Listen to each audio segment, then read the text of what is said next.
¿Estuvo cansado? No? Let's start the fire. Oh, start the fire? Yeah.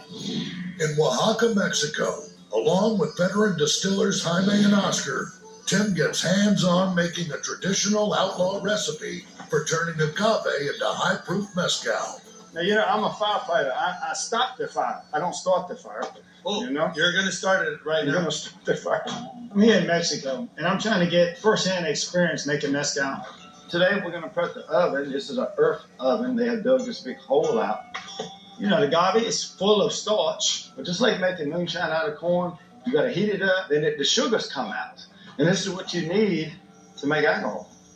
So we're going to start the oven with the heads of the mezcal. This is 80 ABV. So 160 proof. Yeah. They saved their heads, and they used that to start the fire. I can understand that. I've actually did it myself. The heads, that's high flammable. That's the highest proof alcohol that's produced from the steel. So they're using all their resources. And we're on the smoky side, so we should go on that side. But the smoke is going to follow us. I mean, that's what it is when you're so good looking. The smoke comes to you. El humo sigue a los feos. It's the other way. It's the ugly. Wait a minute, Oscar. This part of the process is what makes the smoky part of mezcal. This has been done for hundreds of years. Back in the days, there was no gas ovens. It was just this. It was just wood. They're using oak and they're using mesquite wood. The oak kind of favors making like bourbon. You know, we use oak barrels to age our bourbon in, but here they're using the oak wood to actually put that smoke flavor in. Most of the maestros mezcaleros, not only Oscar, they come from the legal tradition. This is the beauty about mezcal, that it keeps this tradition just alive. Jaime, ya está listo, le vamos a meter piedras. Oscar is saying, it's ready, now we have to throw rocks. There's no rocks into it. You put volcanic rocks, the rocks are going to absorb the heat, then you put the agave, and then you cover it. The wood is under the rocks. Exactly. Let's go, Tim.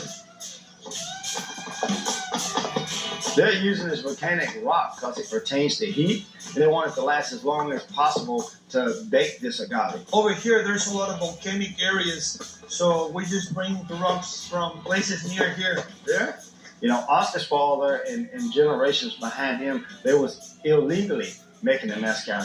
This whole process is very authentic, but hard work. I mean, you got to dig this hole, you got to get those rocks, you got to cut the wood, you got to build a fire. But just think about it. They had waited for the agave to grow for 8 years before they got to this. This kind of work has been passed to Oscar from generation to generation. So there's 4 generations behind all this knowledge. Va, entonces Tim, vamos a Chop chop. We had a split. Sí. The piña. Raja, la baraja. Oh, no problem. Huh? There's a lot of work involved here. Oscar says that they're hired. Ah, good. But this is what you gotta do. This is traditional method because that's what makes this mezcal so special. Muy bien. Chingón. Eres chingón. Now that you see the big hard labor cultivating the agave, bring it up, starting the oven, cutting the agave. And we're only halfway. Yeah, 4 more hours to go on the oven. So let's go, relax, and we'll come back over here. Yeah, siesta. Yeah.